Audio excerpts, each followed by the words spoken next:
Good evening, everybody. Welcome to the Truth Mongers. I am Ted Davies. And I'm Glenn Fleming. How you doing, man? I'm okay. How's it going out there? Good.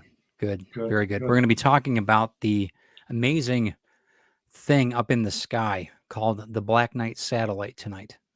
It's one of the couple things we're going to be talking about, but that's the major thing that we're talking about. What do you think? Just real quick.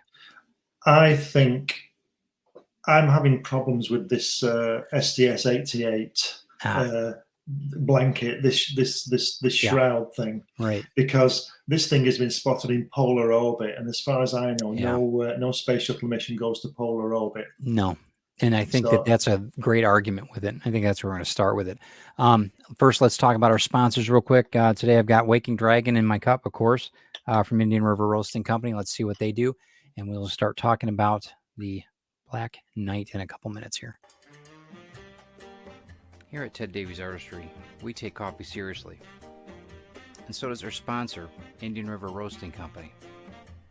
It's fair trade, organic, and they're artisans just like me. The only difference is I use watercolor and ink and they use coffee beans. And I enjoy it all through my day. So do yourself a favor, go to the description when you like, share, and subscribe to this channel. Find Indian River Roasting Company's website. Use the promo code CaffeinateTed2021 and save 10% on your purchase. Yeah, so use that promo code CaffeinateTed2021 and they will save you 10% when you find the Indian River Roasting Companies.com through in our description there. So get caffeinated and save 10% on what you buy. We're also affiliates with John Cashman at Cashman's Comics in Bay City. Let's check out what he does.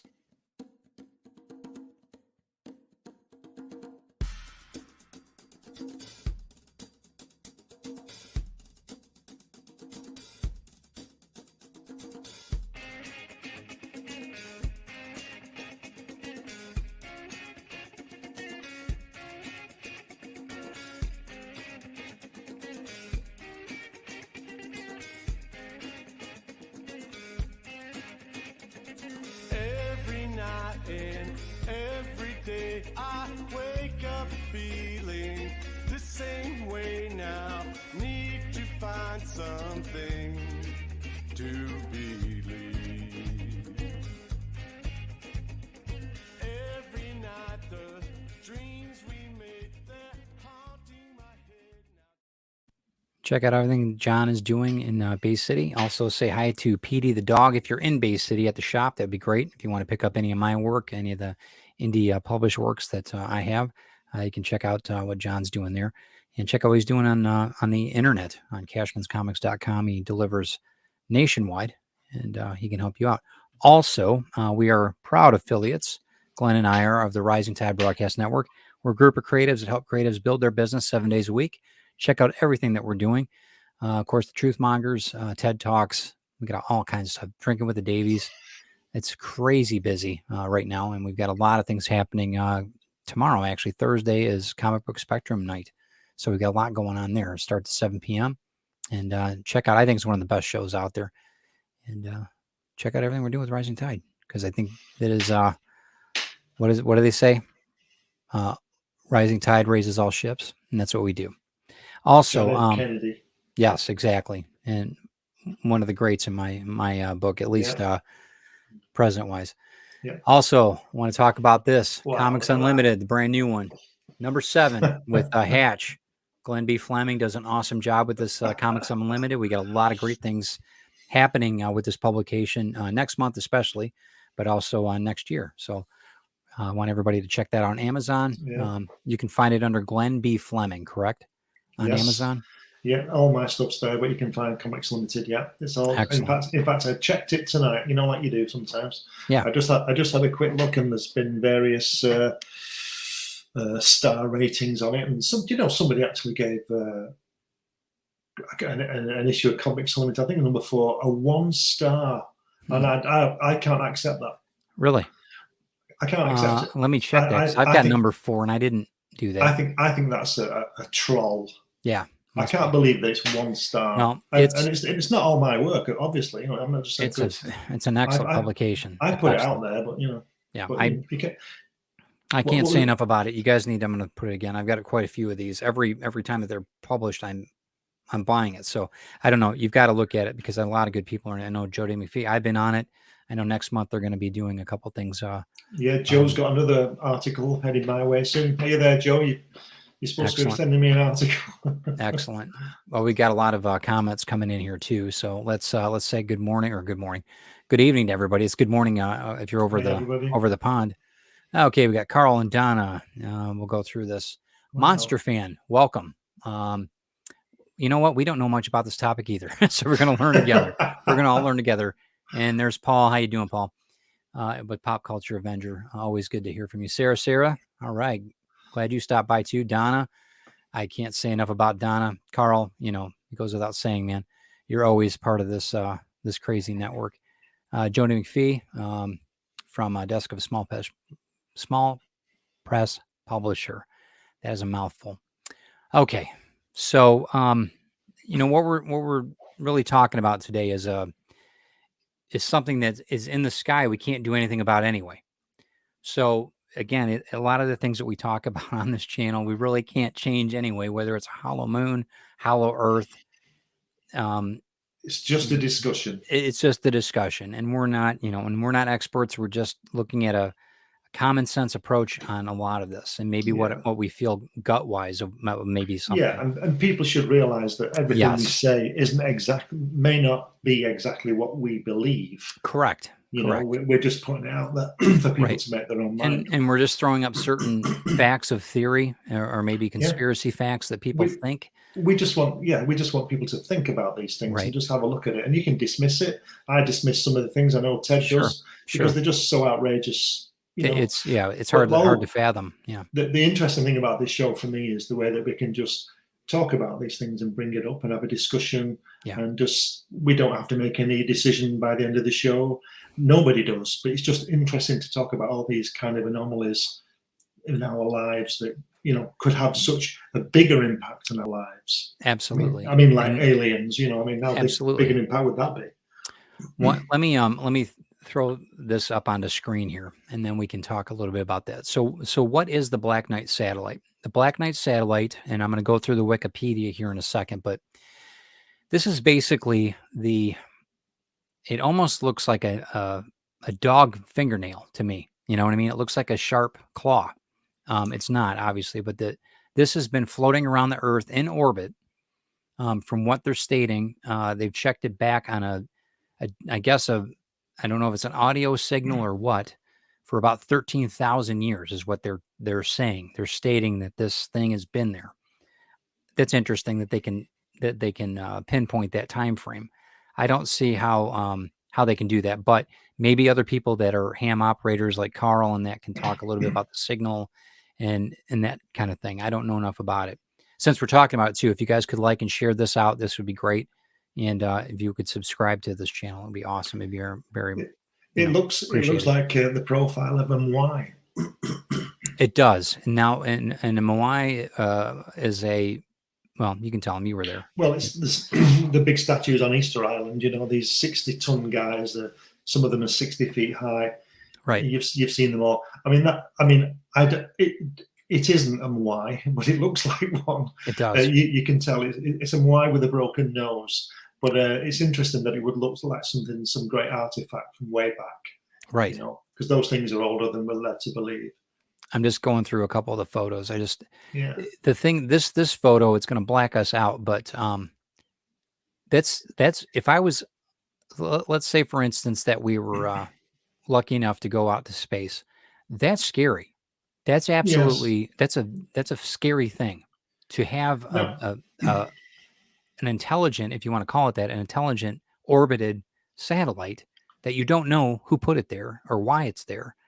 That's scary to me. My question for that is, who took that photograph? Right. It's the International Space Station. Well, I'm not sure about this, and maybe somebody knows, but I'm not sure whether the International Space Station does a polar orbit, and that's in polar orbit. Okay. Maybe it's one of the shuttles then. I don't know. Well, they don't do that route either. They only go in, is it equatorial orbit? They pretty, you know, they don't from the equator, right? Yeah, they don't they don't go over the poles. Let me, as far as I know. while we're talking about that, I'll go to the Wikipedia page. And if you see any comments, excuse me, if you see any comments, let me know, Glenn, because I'm going to be, Yeah. I'm hopping around a little bit Yeah. here. So the Wikipedia page, of course, it's online, so it's got to be real, right? Let me show you what he means by polar orbit, near polar orbit. Okay, and we'll, I don't want that. Okay, so Yeah. you see how that works.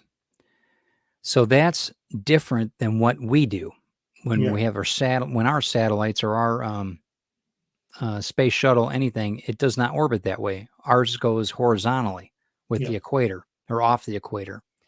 And it's a very interesting thing that this, I think it's the only, I'm pretty sure it's the only satellite that, or anything that's in the air that does it, right?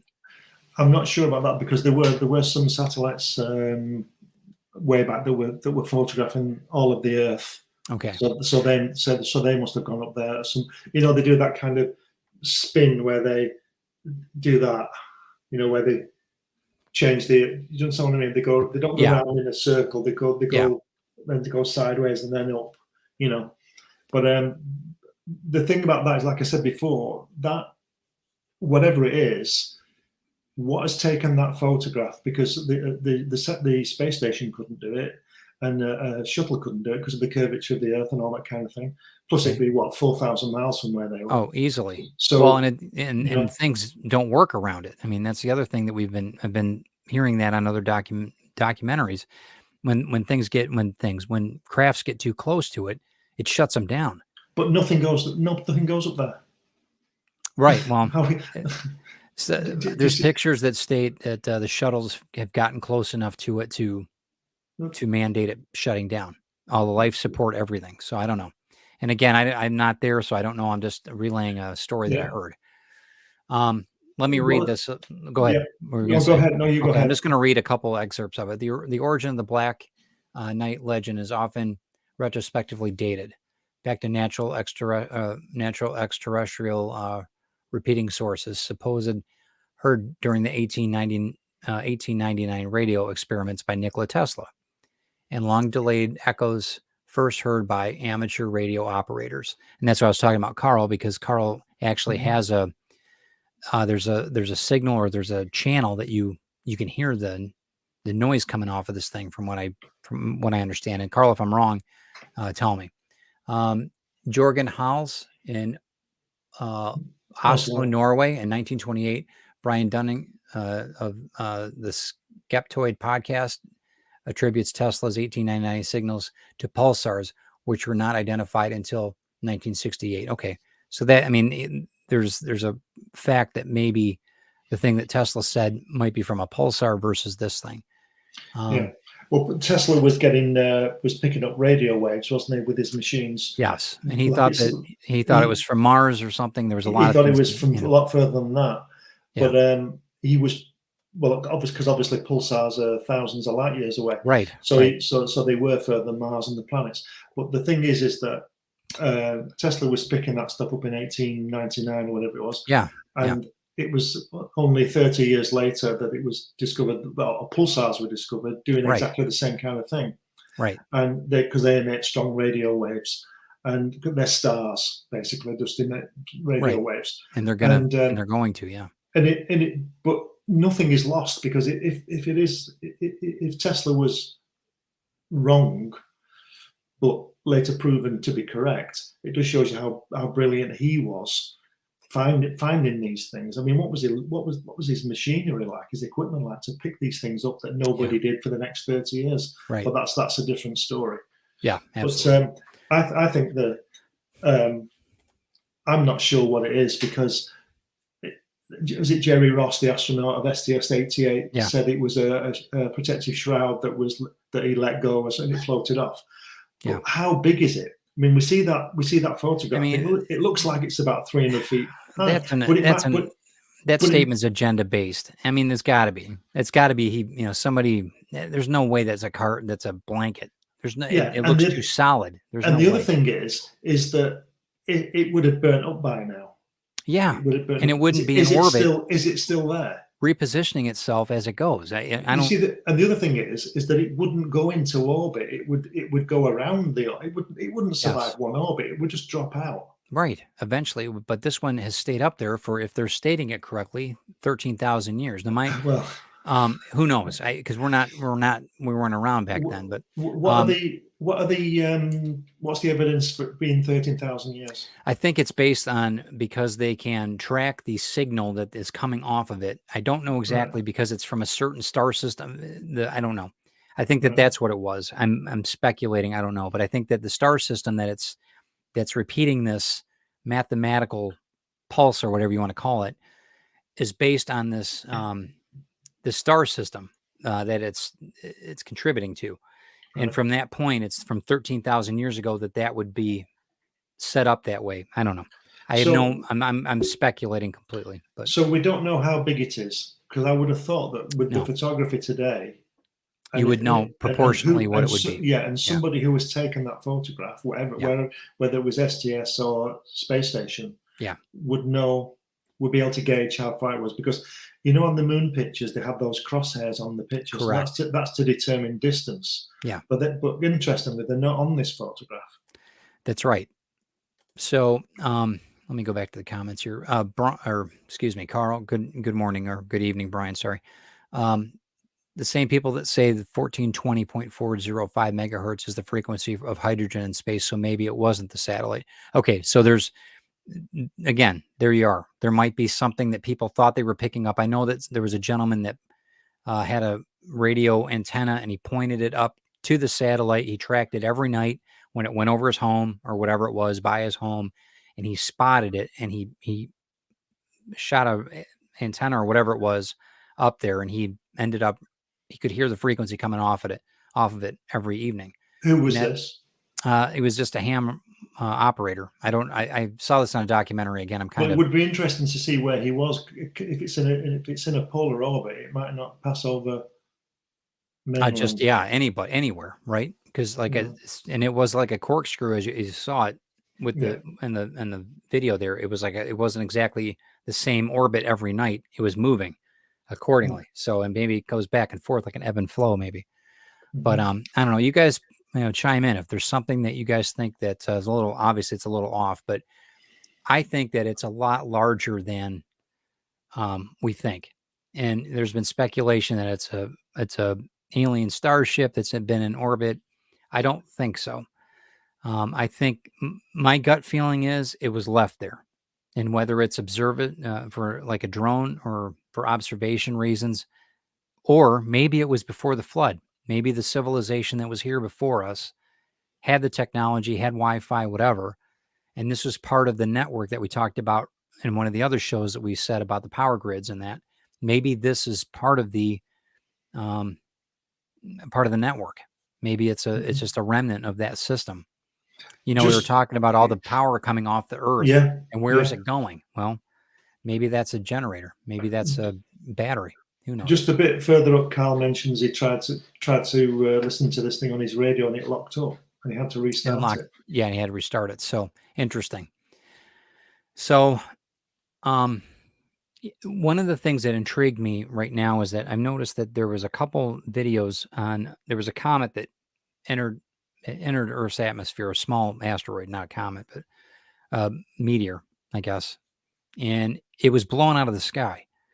And there's been two of them like that they're completely there. You can see this thing or whatever hit the meteor in midair and blow it to hell. And it happened twice. I mean, once over Russia. And yeah, it's very interesting. And I'm not saying that correlates to this, but it'd be really interesting to see maybe we're being protected. Do you mean it was shot down? Yeah, it was blown apart. I mean, you can see it. I was gonna bring them up, but I didn't want to get off of the subject of the Black Knight satellite. But in hand, though, when you think about, they've always talked about the Watchers or whatever in stories, people, guardian angels, whatever you want to call it. It's very interesting that we've got these. They could have been just massive cataclysms, and they're not, because something intervened. So maybe this is part of that. Maybe there's some type of maybe this is our technology. Maybe they're just not letting anybody know. I don't know. The other interesting thing about this polar orbit theory is that it's not going to be very long in polar over the poles, is it? If it's coming No. down the planet. Right. So why is it not seen over the Atlantic Ocean or over Africa or whichever way the orbit goes? Good point. You know, it's in the North Pole and how comes down to the many south. satellites are polar orbit that we have on the planet? I don't think we do don't have know. any. We And you know, have- the pattern we have- for flying, you can't go over the poles. You know, we talked about that. Google Yeah. doesn't allow you to. They don't even photograph it. And we talked about hollow Earth and all that. Well, You know, Google not photographing it isn't going to stop somebody photographing it, is it? It just means they're not showing you what's No. there, which is that hole in the top, allegedly. right. But this thing, like I said, if this thing is in polar orbit or in any orbit, it's not going to be over the same place. Right. It's too close to the surface to be in geocentric orbit. It has to be further out. And if that thing's moving, it's mostly not over the pole because the Earth's a big place. Right. And this, I mean, it's got to be controlled somehow, whether it's AI or whatever. It has to be able to control its position. It has to be, because it's too close, like you were saying. When we're out in the secondary orbit, like you were talking about, how far are we off the planet? Do you know? What, the shuttle? Yeah. 200 miles. Okay. And this, I don't think, is 200 miles off the planet. It might be, but it looks a lot lower to me. I don't know. That's but just again, my it's guess. hard to tell. You know, it's hard to tell with these photographs. But like we say, if it was any lower, I mean, the reason they go that high up is so they don't have to keep altering the orbit too much, you know, when the fuel and all that kind of thing. Right. So if that thing's lower, it must be being flown or controlled somehow. Yeah, that's what I mean. Yeah, controlled. Yeah. Carl says, I suspect the Russians. Yeah, they can now do polar orbits more easily, but it's, you know what though, they would have it marked. They would have it marked somehow with some type of sickle, and there's no way they'd have it painted. They would mark it. There's no way. Carl, how can the Russians do polar orbits more easily? That's what I want to know. I don't understand how that works. Because take out the spaces in the link and you can hear it yourself. Okay, I didn't know that.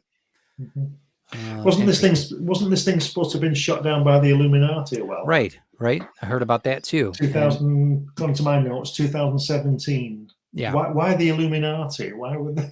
You know, why not the Chinese or our governments? Yeah, whatever. Somebody, you know.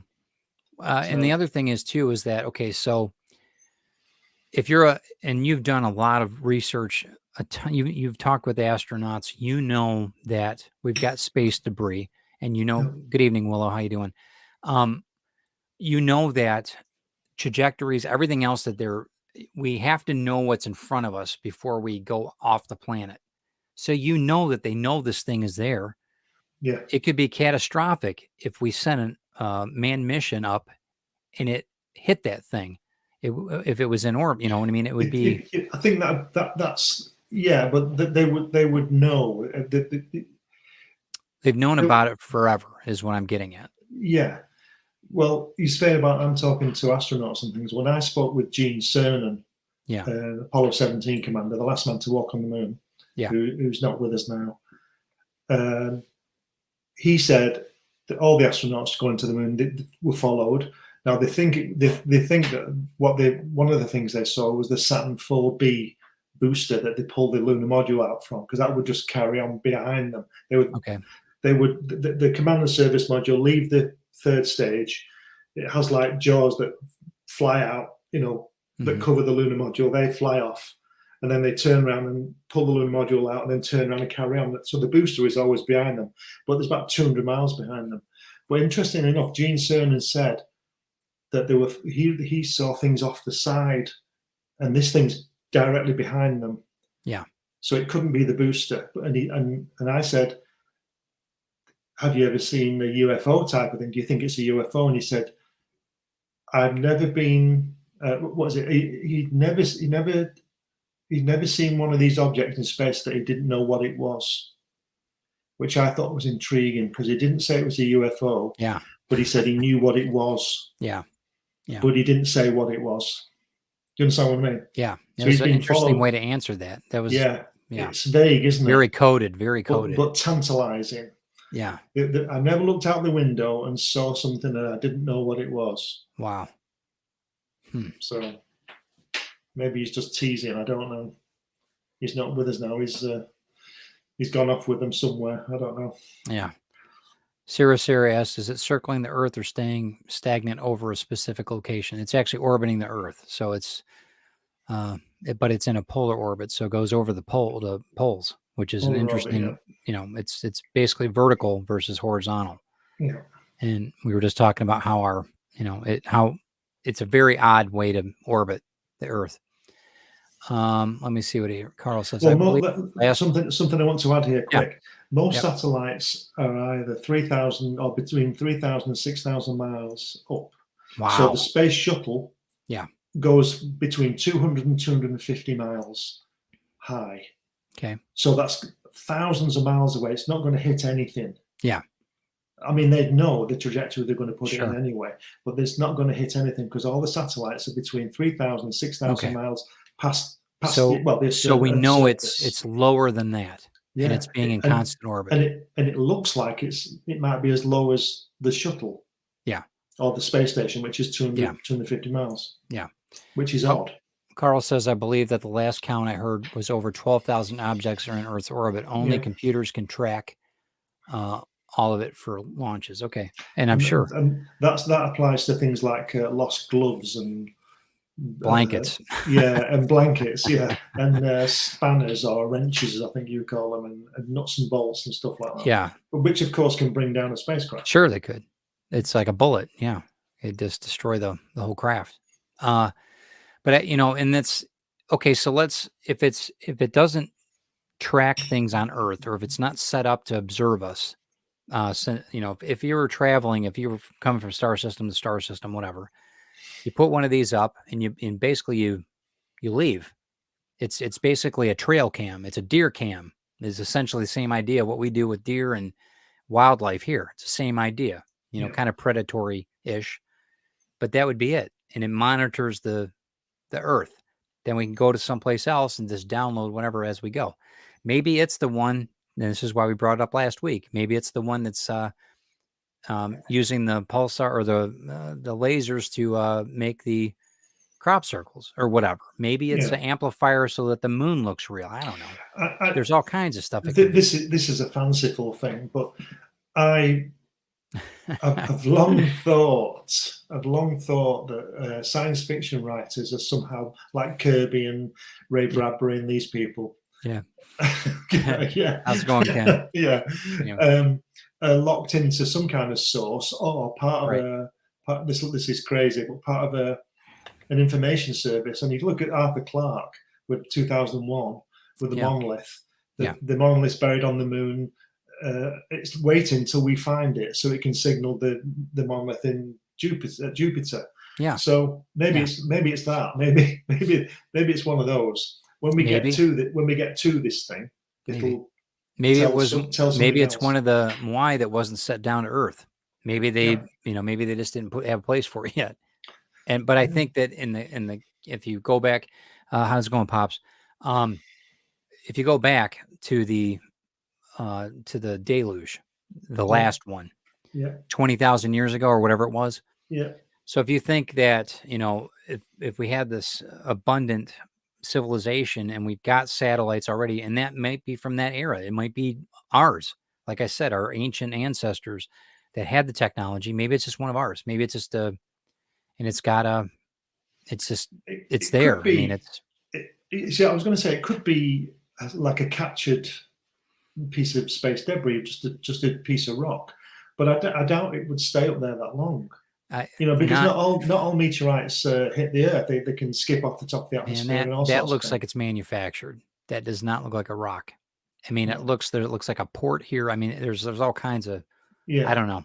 Maybe I'm wrong, but the corner it looks too sharp. There's too many. Yeah.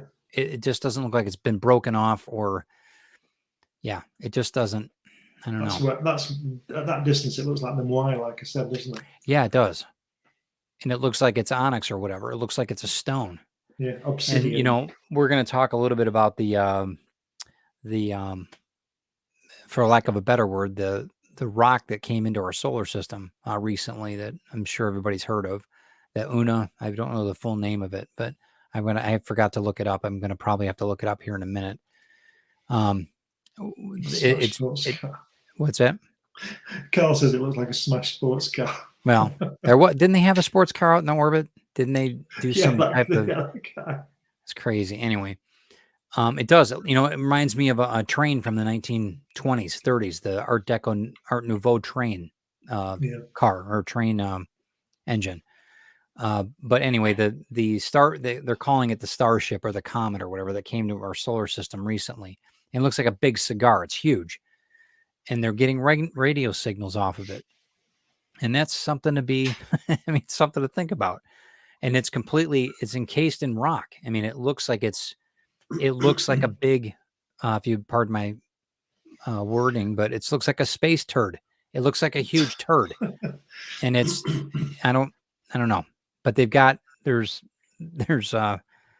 got some radio signals coming off of it, and it's been on TED Talks, not mine, but the other one, the smaller show, And then they've got the other one, the sci-fi. There's been a few different ones on YouTube, but they talk about this. It almost looks very similar, though. The markings, if you want to call it that, or it looks very similar to what the Dark Knight looks like too. So I don't know. It looks manufactured. It does. You got to remember, Jerry Ross, the astronaut, said that he There it is. let this. That's what it was. Is that the one? So you guys can look it up as we're talking about that. Go ahead. How do you say that? I'm going to say about Jerry Ross. I don't want to malign Jerry Ross because I don't know him, and I'm sure he's a decent guy. But if he was, if it was something, he would be more or less duty bound, wouldn't he? To not say anything. I'm not absolutely. trying to put any slur on him there because I'm sure he's a decent person. But they're not going to say anything, are they? I mean, no. There's all that stuff about Armstrong and Aldrin on the moon and aliens being there, and we don't know whether it's true or not. But there seems to be a lot of indication towards it. Yeah. But those are certainly the Apollo guys, were military guys, weren't they? So they're not going to say anything. Duties first. So that's it. But that doesn't mean they're lying. I'm just saying. No, I agree with that too. And there's two ways it can be. It's either bad or it's good. So we have to figure out if you think that it might be there to help us, okay, great. Or it's bad. Maybe it's putting out a frequency or something that dumbs us down. I mean, on and on. You can go all down that rabbit hole if you want. Mm-hmm. I try to choose the better, saying, okay, it's there. Yeah. Maybe it's benefiting us. Maybe there's a reason. Maybe it was left there after the deluge. Maybe they put it there to set up something to blast a couple of these comets or asteroids when they come in to Earth's orbit. I don't know. I'm just saying it's a cool story. I know it's a cool comic book story, whatever. But yeah, I mean, there's so many ways it could go with this, but I don't know, you guys. I mean, you tell us. What do you give us your thing of what you think it is. It might just be a big toaster up there. Who knows? Yeah, in my notes I've got here Donald Keyhoe. Everybody on this will have heard of the I don't. What would you describe him as? A ufologist. Yes. In 1954, okay. He spoke about this thing or something similar to this in 1954. Mm-hmm. But he was publishing a book that year as well. So, and I think he's been exposed as a bit of a maverick and a bit of a con man. I'm not sure, but it's just interesting that these things. It's like Kirby with the face on Mars. It's there's too many of these coincidences rack up. Yeah. Where some random guy, whatever his intention, whatever his agenda is, I mean, 1954, we were 7 years of putting a man in space. We were 4 years of putting a satellite in space. Yeah. 3 years. 3 years. It was a Sputnik, wasn't it? Yep. Who's Donald Keyhoe to come up with something? Yeah. So absurd. Do you see what I mean? Yeah. And it's like in the war with the Foo Fighters that we should do a show. Yeah, we're going to do a show on the Foo Fighters. Yeah. They were buzzing all the Allied bombers going over Germany. These things were whizzing around. Now, there is some, I won't say evidence, that's too hard, but there might have been German fighters, you know, Mhm. super, like the, what is it, Messerschmitt 262, Yeah. the first jet plane, because Yep. those guys, I think we're going off track here, but those guys who flew those Messerschmitts 262, they weren't landing. They Yeah. were going that fast. It was a suicide mission. Yeah. But they were going up there because they were Nazis and crazy, weren't Sure. they? But they, Right. you know, Right. but they, I mean, but then again, you could say they were like Neil Armstrong, but not that he was a Nazi, but he must have been crazy. Some of the stuff all those Yeah. I mean, astronauts, they are. you know, test You've got to be a pilots, you certain know, mindset to do it. Yeah. yeah, pushing the envelope all the time. Yeah. They love it, don't they? I mean, Well, it's the adrenaline. Yeah. It's the kick. They don't know what to do with themselves. You know, that's just the way they're made. yeah. See, I never got that kick driving a car. I don't go 600 miles an hour like some people do. You know, I don't get that Yeah. thrill, but I'd like to go. I'd like to go into space. And if you go into space, you're going at 17,500 miles an hour. Yeah. But That's you true. don't see it because you don't see telegraph poles whizzing past. So, Right. you know, So who do you think put it up there? Okay. So we're speculating on what it is. Who do you think put it up there? I think I think it's an ancient thing. Okay. Like we said, as we've said in the past half an hour, we've not got too much evidence on that, but it's the fact that it's on the polar orbit. It's low down, clearly low down by that photograph. And it's holding orbit. Yeah. Yeah, and you obviously it doesn't. I mean, it's supposed to be up there for 13,000 years. Yeah. It's got to have some kind of fuel system to keep that orbit sustained. You can't just Right. put it at a pitch and it Yeah. stays there. There's no. Yeah. The Earth gravity will eventually pull it in. Right. Now, if it's 13,000 years old, you know, like the age of the Sphinx and the pyramids and Yeah. all that kind of thing, which is certainly more than 5. I know you think there might be a million, but Yeah. you I might think be they're right, a hell of a lot older than that. but, Yeah. but they're certainly older than what we're told. Yeah. Who's to say that those guys that are building a pyramid like that as a power base, you know, a battery, couldn't put something in space? Sure. Because Sure. I believe, I've been talking about this earlier with some people, that this is just my belief. I don't think that the hieroglyphs on those pyramids say what we're told. I think No. they tell No. a different story completely. And it's interesting that you said that because, and I know what you're going to say about this, and I know you're going to make fun of me, but here we go. No, I'm going to never say it do that. anyway. So, recently I stumbled across because I got that book on the Egyptian Book of the Dead. I told you a few months ago. Yeah. And it has nothing to do with this, but we're kind of segueing a little bit. And there was a gentleman that he's not a Welshman. He's actually British, and he Why Welsh, not British? Sorry, go on. excuse Sorry, me, he's go on. English. Go on. No, English. Sorry, he's truly British because he's Welsh. But anyway, so this guy though, he's a linguistics, but he doesn't speak Welsh. But he did a tracking of hieroglyphs and the Welsh language, and Wow. the way that it works, the way that it's the sounds of the pictures versus the wording of the pictures makes a hell of a lot of sense. And there's a connection there with Wow. it's fascinating. I was completely blown away. Completely. I was watching it for almost an hour. Chris is like, that's amazing. I'm like, I cannot. I said, Glenn's going to be so pissed because it's a Welsh anyway, but it's really freaking cool. It is I don't mind Wales. Welsh it's are all right. it's amazing though. It's amazing. The correlation is so bizarre of how the actual pictures are actually sounds Yeah. versus words, and the way that it works out.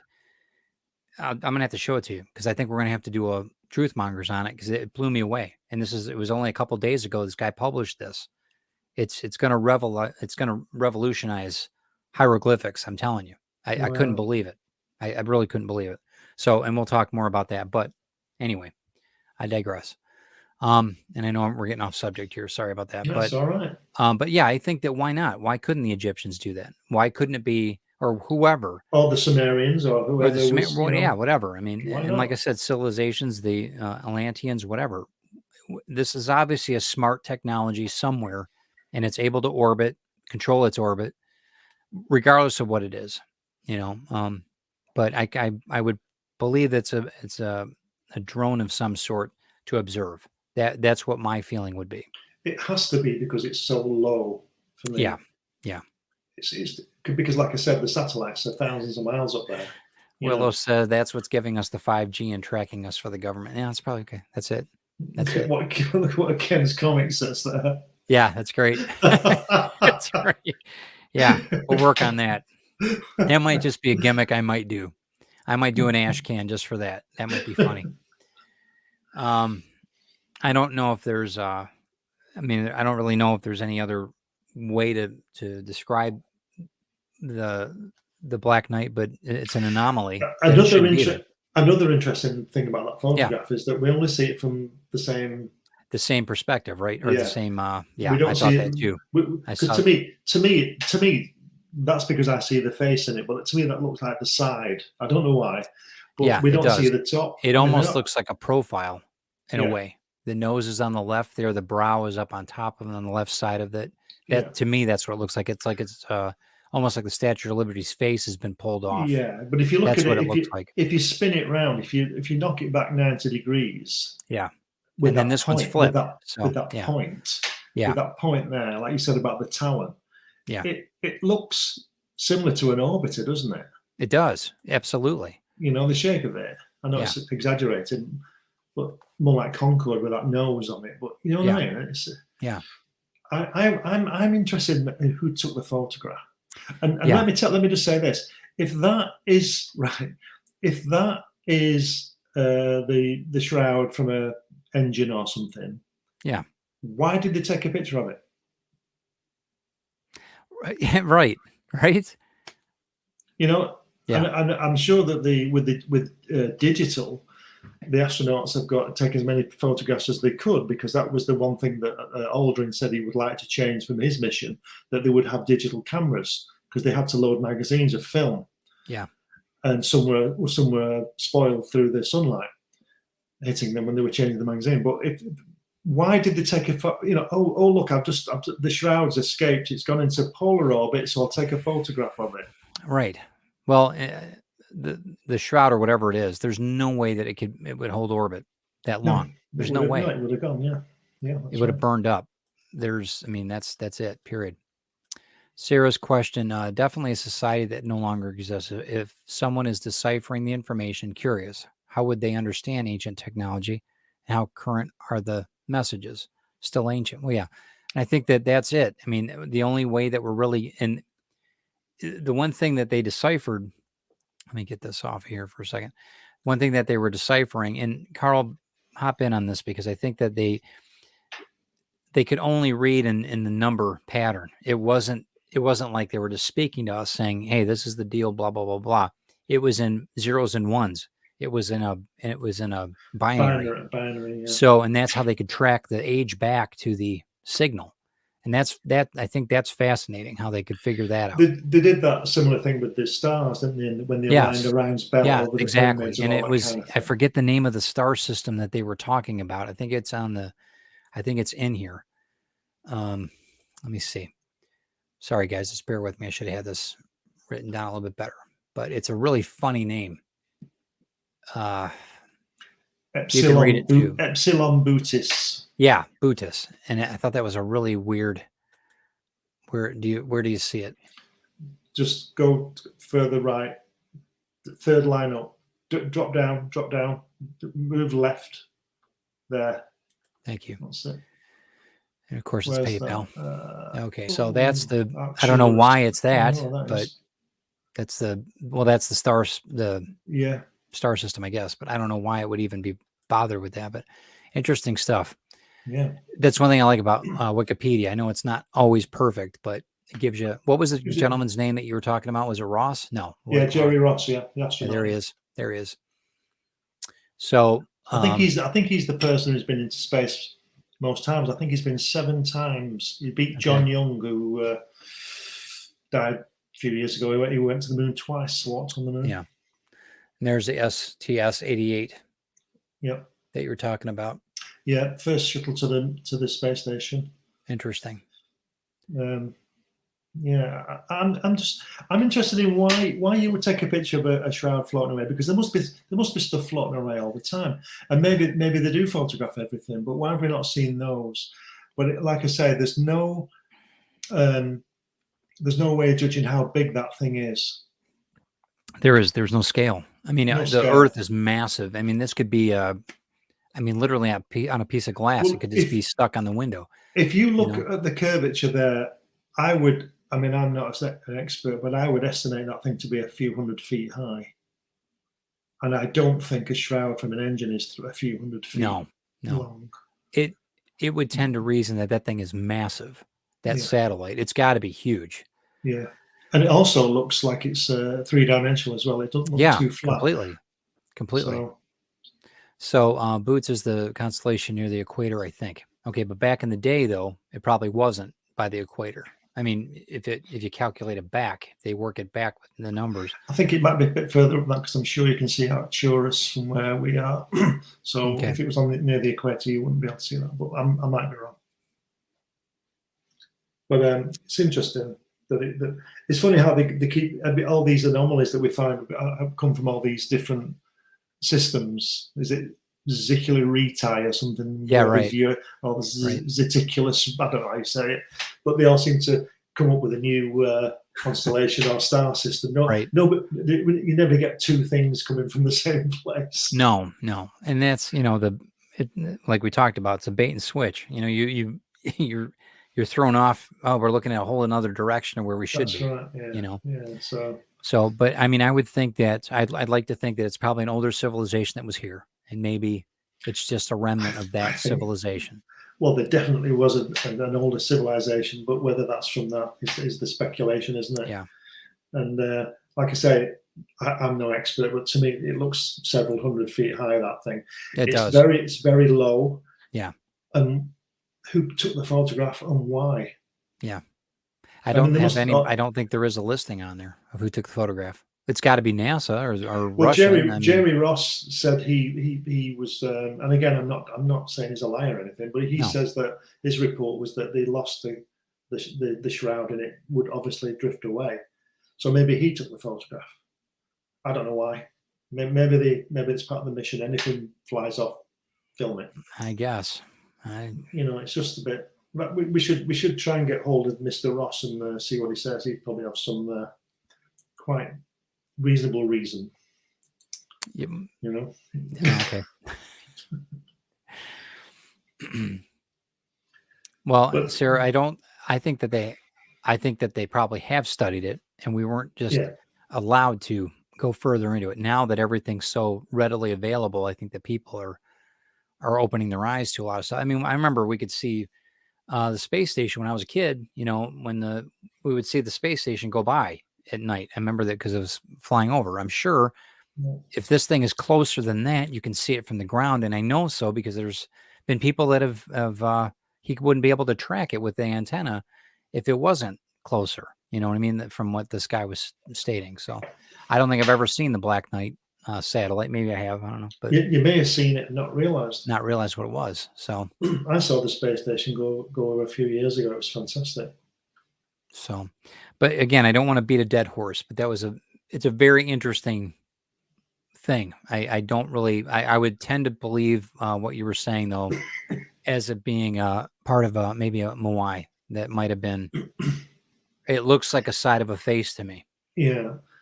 Wouldn't it be brilliant if it was? Wouldn't that be absolutely fantastic? Yeah. And what if they did all the, of all the treatments and everything up in orbit and then lowered them down like we talked about with the pyramids? Wouldn't that be something? And that thing I told you about where I can't remember what it's called now, where them seven are in the 7Y in a line, a Kiwi, and they're all looking at that dot in space where the shuttle. Yeah, it's nuts. That's just crazy. There's too many coincidences, aren't there? Yeah, and it goes without saying. There's no coincidences. I mean, it's by design. So yeah. But I think that's and maybe the powers be don't know. Maybe maybe it's just better to turn a blind eye. Maybe they don't want to know. I think there's a lot of there seems to be a lot of attitude of, well, is it dangerous? No. Can we use it as a weapon? No. Well, leave it then. Is it a resource that we can use? Yeah. Right. Yeah. What can we do with it? Should we be scared of it? Can we extort do with it? Can we do something with it to extort it? Can we use it to travel the stars? You know, I like Dan Holyfield's idea of it being a remnant. What was it Dan that said that last week? It was a remnant hyperdrive from a ancient. Yeah, it was a really cool story. I'm like, dude, you got to write that. You got to write that. It's like they were in orbit and they left the hyperdrive there, so and then they'll come back and get it. It's brilliant. It's a great idea.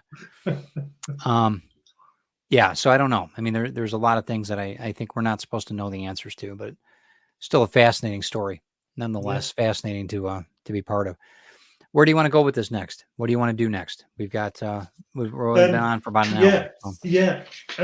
About the Apollo astronauts and filming UFOs and things like that.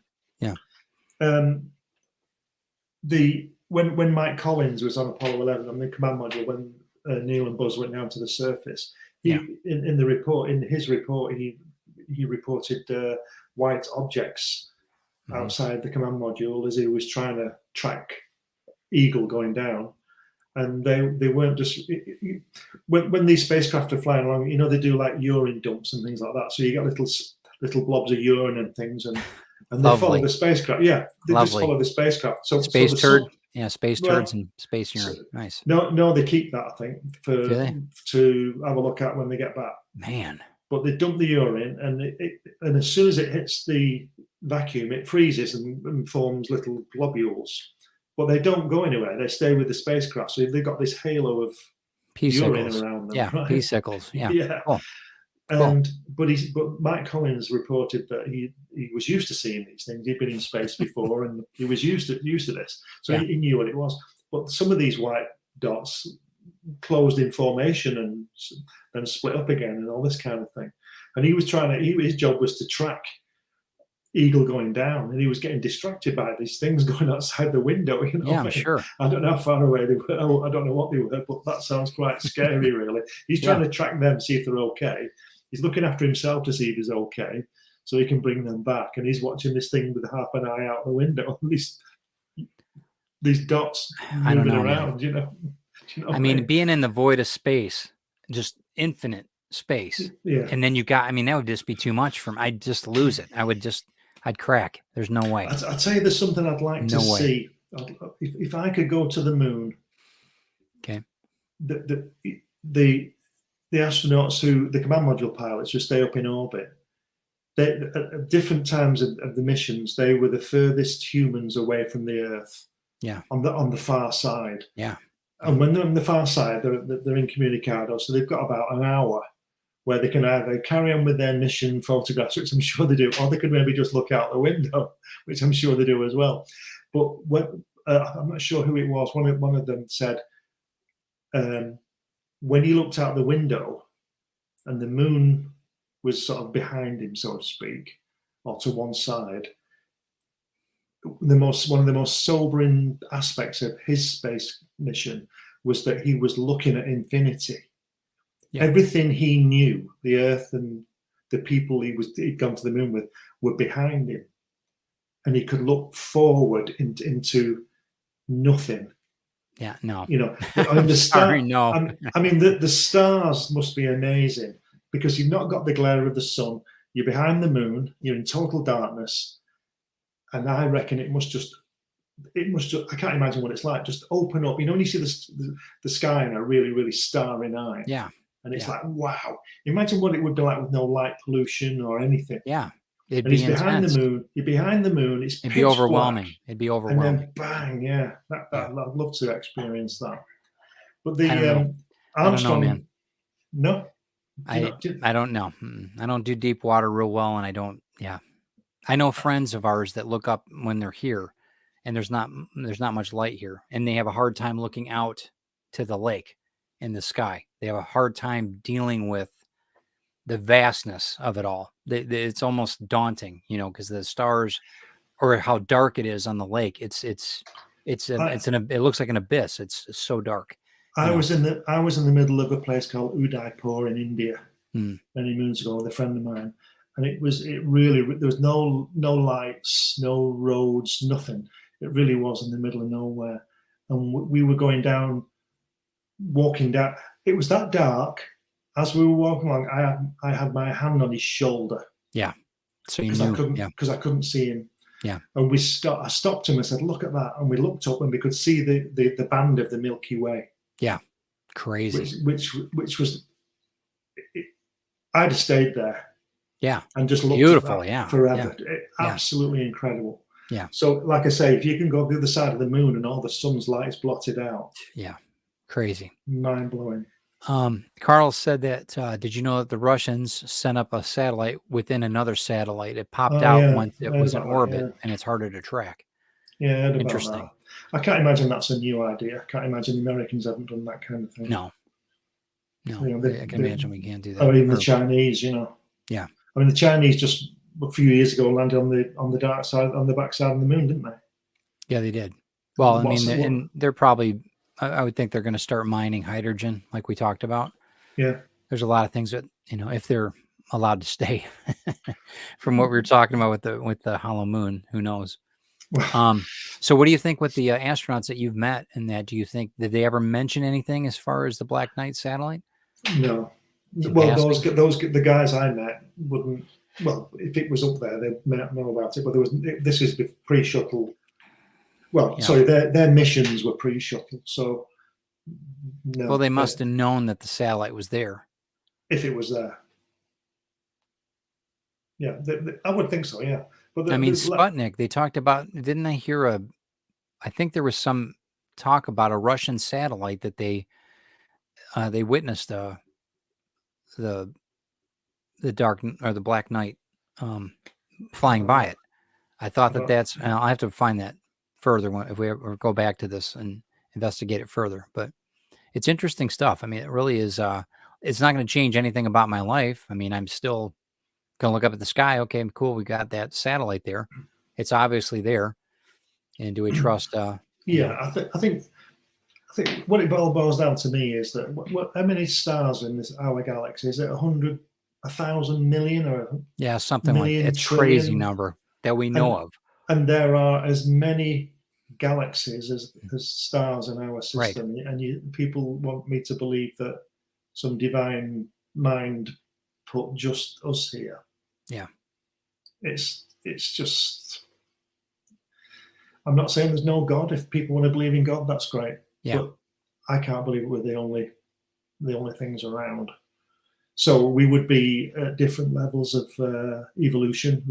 There'd be people, you know, I say people, but they would be far in excess of us. And the problem with us as humans is we base everything on our timeline, and then we go back. You know, that's who's right. to say a million years ago this thing was there? I mean, who's to say? Whatever. Mm-hmm. Does it change anything? No. If we find out about it and we find out what it is, and it's not damaging to us or whatever, then fantastic, great.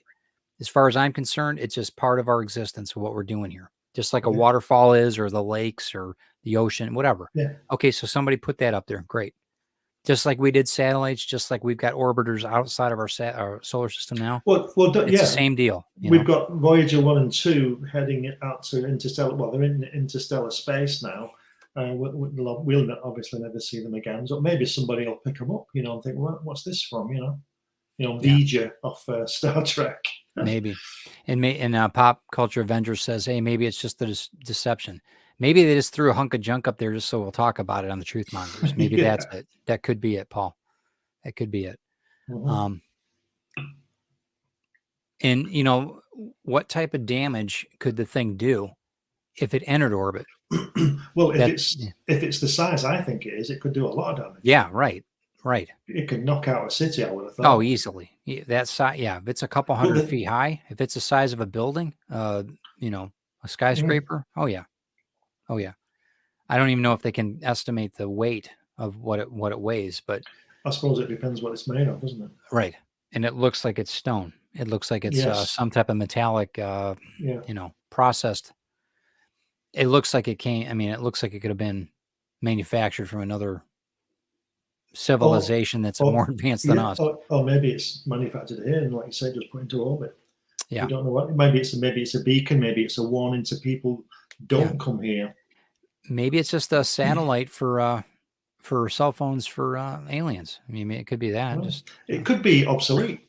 maybe it died 500,000 years ago. And it's just Maybe it there. did. Yeah. It's just there, you know.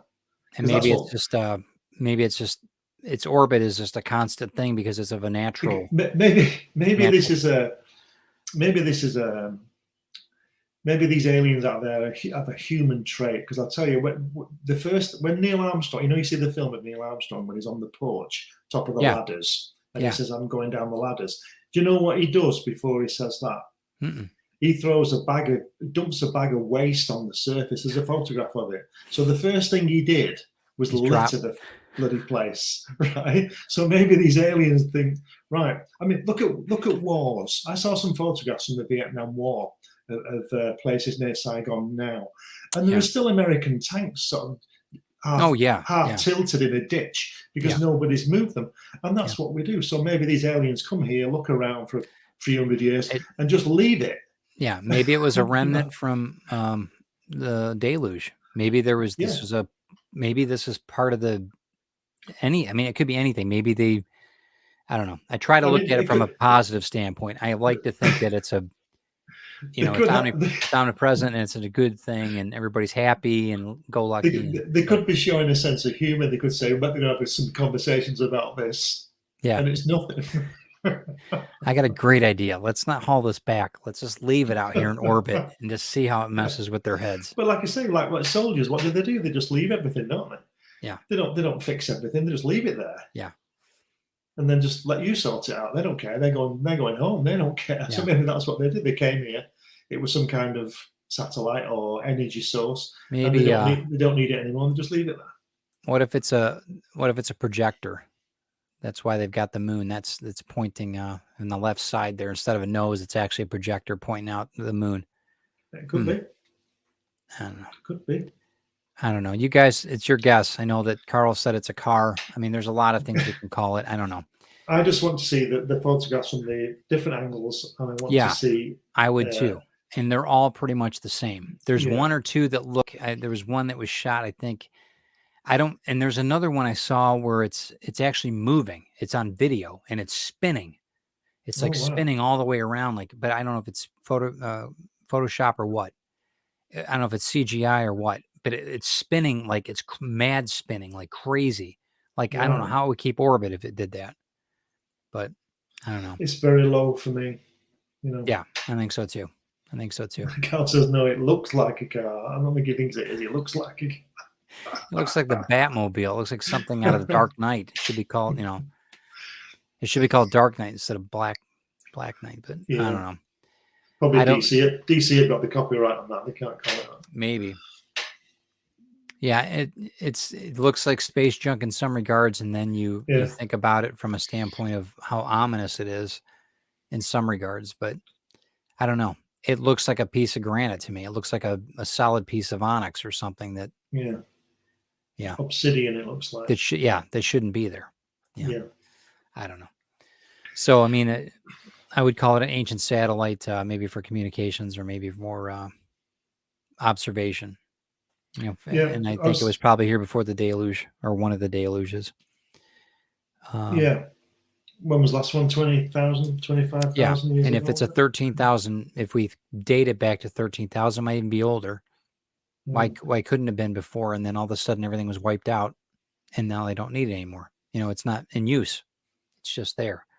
But if it's putting out a megahertz and it's in orbit, okay, so it's obviously transmitting still.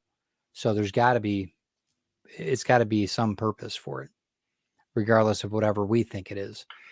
And you were saying and things can't get close enough without them shutting off. I was going to say you're going. So you see, I don't know anything about anything, but I do know it. I do know it. It costs a lot of money and a lot of time. It's very dangerous to maneuver in an orbit. The spacecraft to maneuver in orbit, especially that low. Yes. So if this thing is knocking out your systems, yeah. What does that mean? I mean, if you were flying at it to go past it to take a photograph of it, and all your systems went out, now obviously momentum would take you past it. So did the systems come back on that? Yeah, they did. Once they got a certain distance, they came back on. So it's obviously it's got some type of protective, Yeah. whatever frequency or whatever. I don't know. It's obviously there for a reason. So whoever put it there, it's one thing, but it's a transmitter of some sort because it's putting out frequency. So it's got it, and it's in orbit. So there's got to be a reason for it. It was put there. So, Carl says that's an old retail. What was that now? Retail code. Did you know the secret of Black Knight? Okay. It's an old retail code that told the pre-retail cost of an item. Learned that when I was working inventory control. Okay. There you go. So it's an audit machine, and that's what it is. Right, we can go now. Yeah, we're done. Okay. It's the end of it. Carl solved it. Just getting back to Apollo 11, apparently Neil Armstrong photographed a large tumbling cylindrical object as they were going to the moon, and he told Mission Control about it, and then reached for his camera and pointed at it, and it disappeared.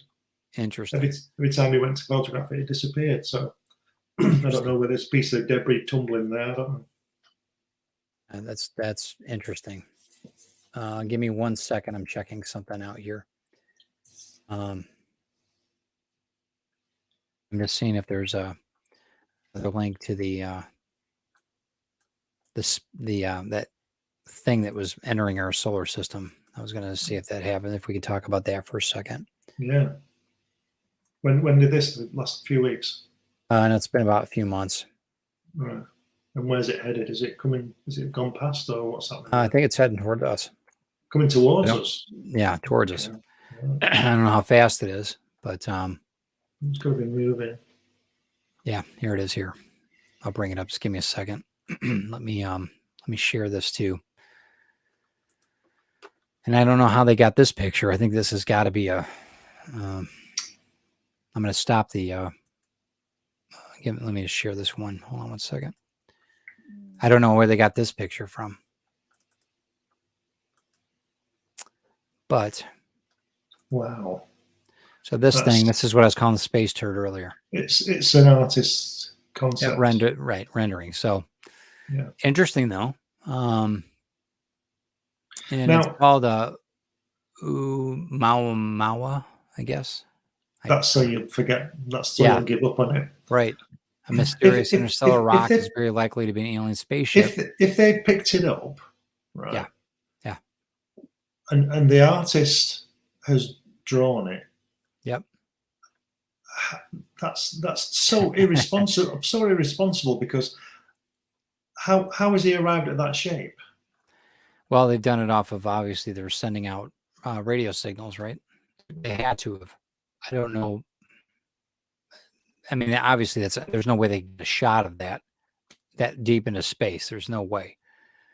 I'm just seeing what's available here. I don't want to get too far off, but that was the interesting thing is that there's been talk that they've had a craft like this that's been crashed on the moon. Well, how big is it again? Oh, it's massive. They're saying miles? Like it's a couple miles long or something. It's crazy big. And it's putting out a radio signal. But it's just interesting, you see the Mayans, you see all these things that have these, what it looks like a stone ship, I don't know if it's the Incas or the Mayans, but it's just really interesting. And they talk about the cigar cylinder ships that some of the astronauts, like you were talking about, have seen. Mm-hmm. Yeah, just interesting. I mean, I lightly talked about it being a space turd, but in all seriousness, this could be a definite... This could be crazy. So do we know how far out it is at the moment? It just entered the solar system, so I'm not sure. I have no idea. It's quite a ways. But it's moving fast, and it's gaining speed, which is interesting. And it's got. Well, but it would increase. It would, because it's getting closer to the planet. Right. Yeah. Right. And then. But if it's just entered the solar system. Yeah. Jupiter is 500 million. Saturn's 1 billion miles. Right. So it's probably about 1 billion. Well, and the other thing too, if it's made out of stone, it's going to give off a frequency. If it's got, it's going to have some type of charge to it. It's got to. If it's a piece of granite, it's going to have a frequent electrical charge to it. I mean, it's just on and on. It could have been picked up anything, could picked up radiation from all corners of the universe, where it's Yeah. been. So who knows? I mean, a lot of that is, clickbait in my eyes, but Yeah. it gives you an idea that, there's a lot of things out there that we don't understand. And I don't think we're supposed to, but, Do I they think, know? Have they got a trajectory for it? I don't think they do. And I don't think they'd tell us if they did. I really don't think they'd tell us. Uh, I mean, there's been, sunspots and all these other things. There's a lot of things that they talk about. The sun being a passageway. They talk about that a lot. gateway. Yeah. A gateway to where it's because it's a plasma driven, material driven icon, literally. Yeah, I read somewhere that some guy reckons that the sunspots are the gateway. Yeah, which is interesting. I mean, that, this is and I don't see why it couldn't be. Why not? No, why not? Yeah. Apart from the fact that maybe you might get a bit of radiation heading for it. Okay. Well, I mean, there's got to be some way to travel through portals. There's got to be. Well, yeah, it's to do with, it's like in Dune, isn't it, where the spice bends space. This is what Einstein was on about. Yeah. When did he publish the theory of relative? 1910. 1908. Yeah. Right. 13, around there. something like that. Yeah. Yeah. So early 20th century. Yeah. Very early. And he said, this isn't it. Don't stand on this. Yeah. This is just a theory. And he came up with the theory of the speed of light and all that kind of stuff. Nothing can travel faster. Well, quarks travel faster than light. Yep. And we talked about that too. The material, if it's in a material like water, sound can travel faster than light. So yeah, absolutely. Yes. So if you think of another theory, like if you think of the theory, that space and time are the same. Yeah.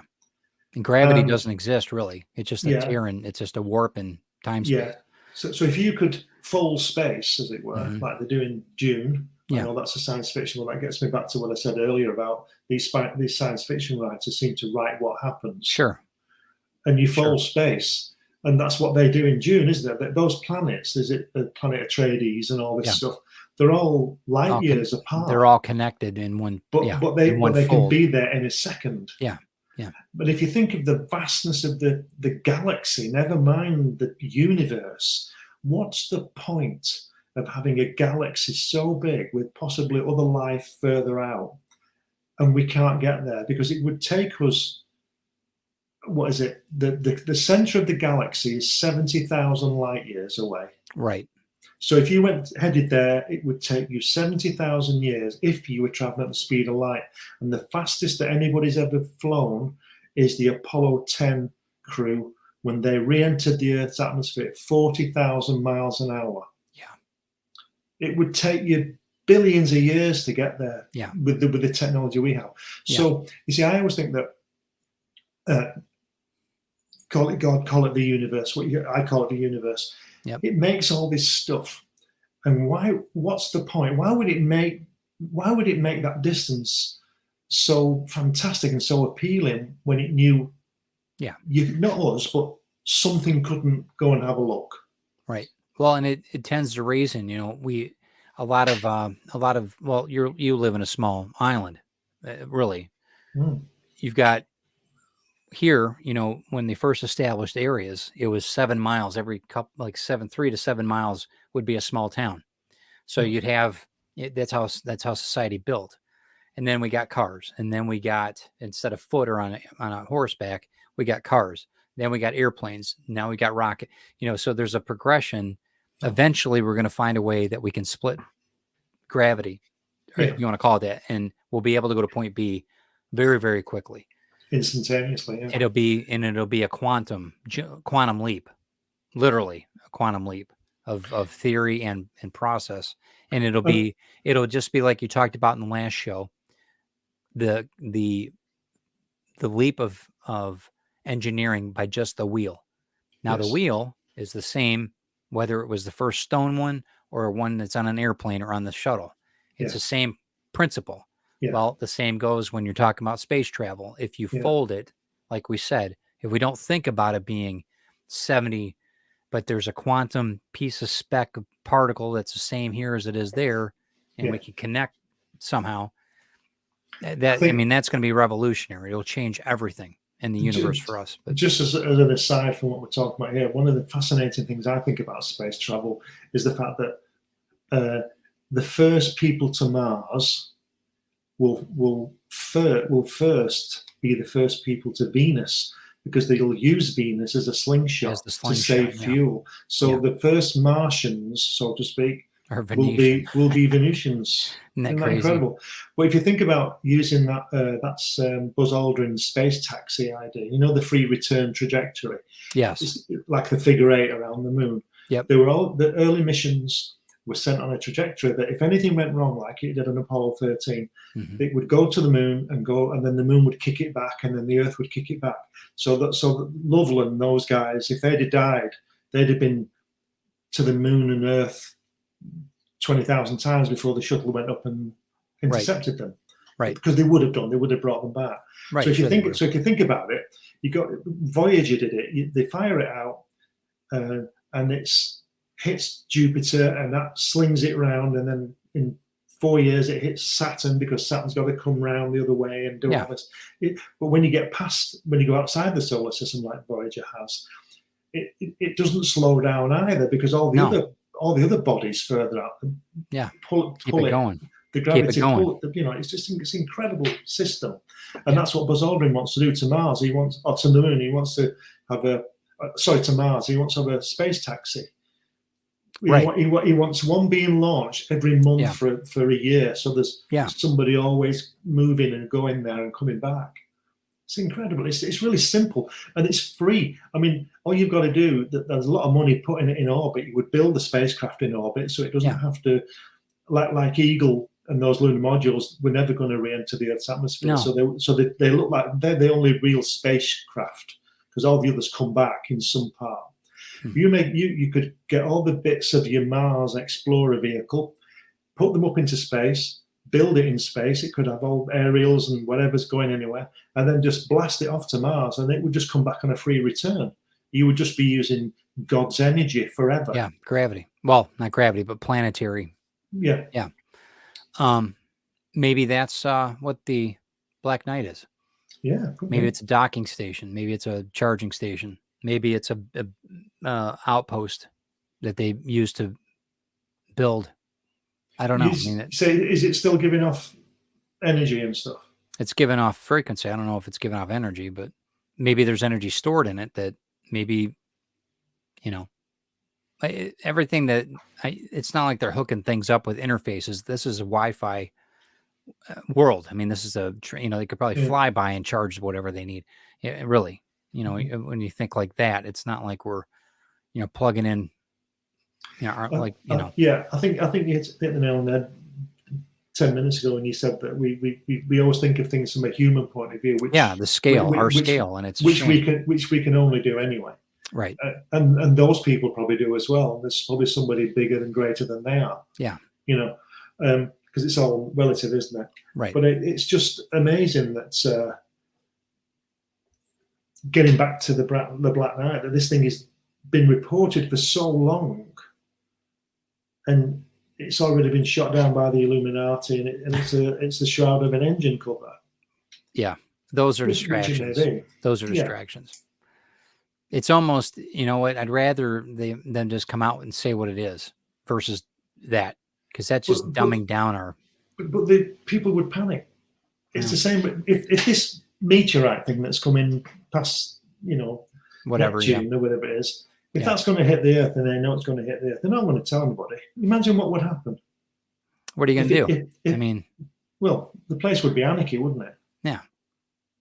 They'd be raping and pillaging and murdering everybody, wouldn't they? If it was definite that, by the way, the Earth's going to end on Friday, we're not having a joke. The Earth is going to end on Friday because this thing's going to hit it. The place would go absolutely berserk, And the tsunamis would come and wipe everybody out from Noah would be there in his boat again with his giraffes, So, maybe that's it. Maybe it's Noah's Ark. Maybe that's what the Black Knight is. Maybe that's where all the DNA of all the animals and everything else that from the flood. Maybe that's where it all started. In the 80s, I drew a comic called Forest. Yeah. I've got photostats of it. I'll send it to you. Oh, sweet. It's really good because it just touched on what you said there. Maybe it's Noah's Ark coming back, and that's what happens in this comic. The moon is called Forest. It's the moon of the Earth, and it's called Forest. And it's where all they have like slaves there, and they make all the food, and then anyway, Forest is going to collide with the Earth, and they send for Noah, and he comes with his ark, but his ark's a spaceship. Yeah. So that's cool. Maybe it's maybe it's a regenerator for when these catastrophes happen. Maybe this is, like I said, if it is these are great comic book ideas. This is I'm giving out free stuff here. Yeah, but don't forget. I was saying about the the science fiction writers seem to get it right a lot of the time. Yeah. I think we mentioned this before. H.G. Wells, when he wrote The First Man in the Moon in 1885 or something. Yeah. Yep.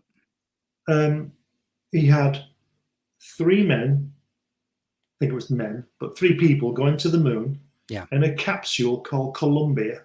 Yeah. Which is what Apollo 11 command module was called. And 2 of those guys went down to the surface, and the other guy stayed in orbit. Yeah. And that was 60, 70 years before they actually did that. And I can't imagine that Von Braun sat down with this space scientist and said, well, this is a good idea. Let's do this. I've read this book. You know what I mean? But it could have spawned imaginations for engineers. And it could have, I'm just saying, I'm not saying that, listen, that's different than what Jack Kirby did. The face on Mars. Unless somebody's up there with a backhoe making a face on Mars. I'm just saying that, but I get what you're saying on that. And again, these are all speculations. We're just trying to find a common ground that maybe. But Kirby did his face on Mars in 1958, and Viking didn't land until 1976. So something was going on, wasn't there? Sure. Well, I think we chipped away at that stone today. I think we're there with the Black Knight. What do you think? Yeah, because there's not a lot of information on it anyways. And there's something that maybe we added to it. Maybe you guys can add to it too in the comments. We'd love to hear a little bit more about it. I do want to talk, if we can round this up a bit, I want to talk a little bit more about the Kirby experiment that you're doing right now with the book. If I can show what's going on. I know you're doing a few recaps on the launch right now. Yeah. So we're going to be having that out soon, right? Yeah, I've had a few glitches in the launch, so it's disappointing, but there's not much I can do about it. No, and you want it right. You want it right for people. It's got to be right. Yeah, it's got to be right. And I know everybody would appreciate it to be right versus rushing it to store. So let's see a little bit of the promo here. Hold on one second.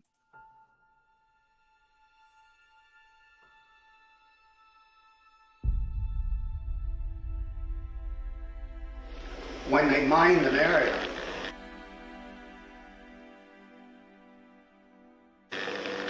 they put down yellow tape right across that line, see?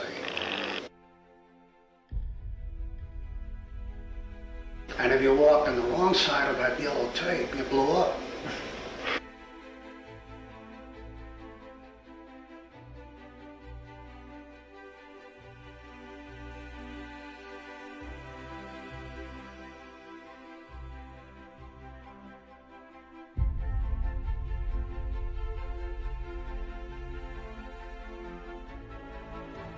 Strange Tales 136. I remember it very clearly, and that was my first exposure to Kirby.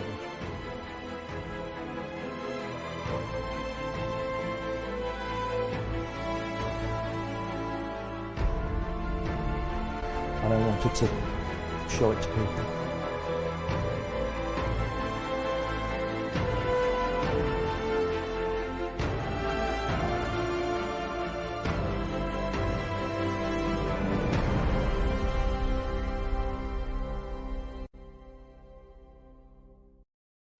Yeah, I'm looking forward to it. I know there's a lot of people that are too.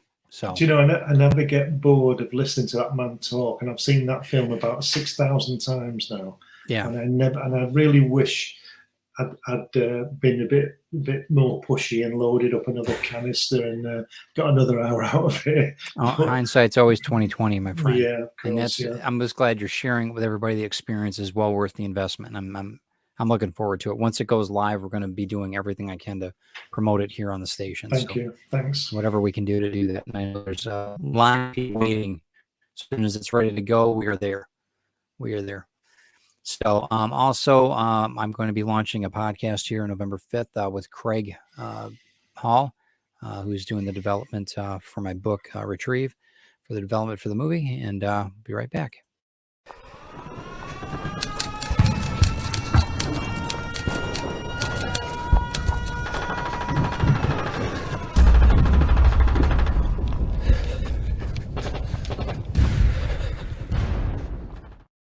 And we're going to have Instagram and a few other Facebook pages and everything else that will be part of that from the trenches of Hollywood. So we'll be talking a little bit about that. Are you going to be showing people how to submit and things like on that show? We are. We're going to show them a few different things. We're going to show people how to take basically from your dining room table the idea that you come up with and then put it into format so that it'll be easier for you to not just to write script, but just different things about how you are as a writer, scheduling, gatekeeping, things of that sort. We're going to go through kind of how Hollywood works and how it's going to be a little bit more easier to digest so that people know, what it takes and where not everybody has a book, but they've got a story and it could make for a great movie, and we're going to be taking a couple of different ways on that. But Craig's really got it's going to be brilliant. I mean, it really is. It's going to be helpful for a lot of people. And Craig's been doing this for 30 years. He's no joke. He knows a lot of people in the industry. What time is it going out? It's going to be pre-recorded for the most part, but it's going to be 5 p.m. on Fridays, starting November 5th. Right. So then that people will have time to watch over the weekend and get a good jump on it, on their work. So then also I want to mention that Grim 101 Book 2 is going to be launching October 24th, Sunday. So be looking for that. So we got a video and everything happening. We got a lot of stuff going on with that. So that'll be on Kickstarter, and then we'll get everything rolling. So you guys will see a little bit more on that as the time goes on, and notify me to launch will be on Kickstarter soon and all that fun stuff. So that's exciting. So, and that'll be pretty much our closeout for the year. And then we've got some major things happening for Retrieve next January. So yeah, things are really moving along. So, and I appreciate everybody's, you included, all your support, Glenn. You've been fantastic. And I can't thank everybody enough, as you guys know. I sound like a broken record, but I mean it. Thanks guys for stopping in. I appreciate everybody. I know that Glenn does too. I don't know if we did any good as far as finding out what the Black Knight is, but I enjoyed it. That was a good show because we didn't have a lot of information. Yeah. It's just to pique people's interest. Say, hey, if you look up at the sky, there's a lot of things out there. If you go out tonight and see it, there'll be a problem because it won't be in a polar orbit anymore. Right. And there's no blinking lights on it either. It's weird. So if you find anything else on the Black Knight that you want to add to this in the comments, go right ahead. Please do. And we'd love for you to check in with us next week on Truth Mongers. What do you want to do next week? Have we talked about that? You want to talk about the Foo Fighters since we brought it up? Yeah, let's do that. Cool. Sort of Nazi Second World War, Messerschmitt 262 thing. Yeah. I love Dave Grohl's band, the Foo Fighters. Love them. But we aren't going to be talking about them. No. But you see, with that angle of the Nazi thing, we've got a lot to go on there. With that, we've got the bell, the time machine. The time machine bell is got huge. those guys who are looking into the occult.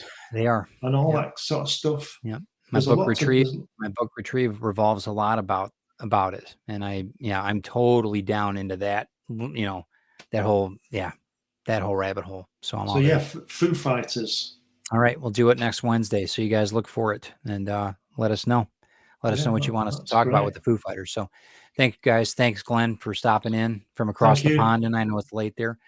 And we will see you next week. Okay. Yeah. All right. Stick around. I'll see you. All right. Thanks.